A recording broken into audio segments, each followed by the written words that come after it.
La Galaxy Tab S3 est en quelque sorte une évolution de la S2.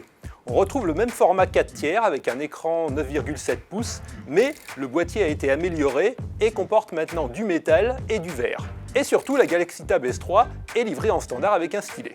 Grâce au stylet, il sera donc possible facilement de prendre des notes et aussi de dessiner. Comme pour la Galaxy Tab S2, la S3 est dotée d'un écran Super AMOLED, ce qui garantit une très bonne qualité d'affichage, y compris en plein soleil.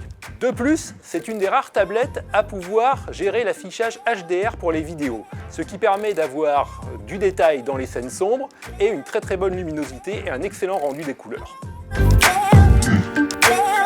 Un des atouts de la S3, ce sont ses 4 haut-parleurs. Alors cela permet d'avoir une excellente stéréo, que l'on positionne la tablette horizontalement ou verticalement.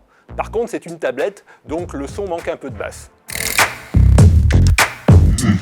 La S3 permet de faire tourner n'importe quelle application, car elle est dotée d'un processeur puissant, et en plus de ce qu'il faut en termes de mémoire, que ce soit en mémoire vive ou pour le stockage.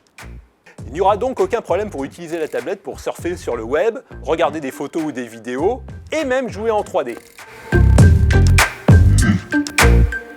En général, quand on a une tablette avec un processeur puissant, l'autonomie peut en pâtir. C'est absolument pas le cas avec la S3 et l'autonomie se révèle excellente, que ce soit pour regarder des vidéos ou pour un usage plus polyvalent.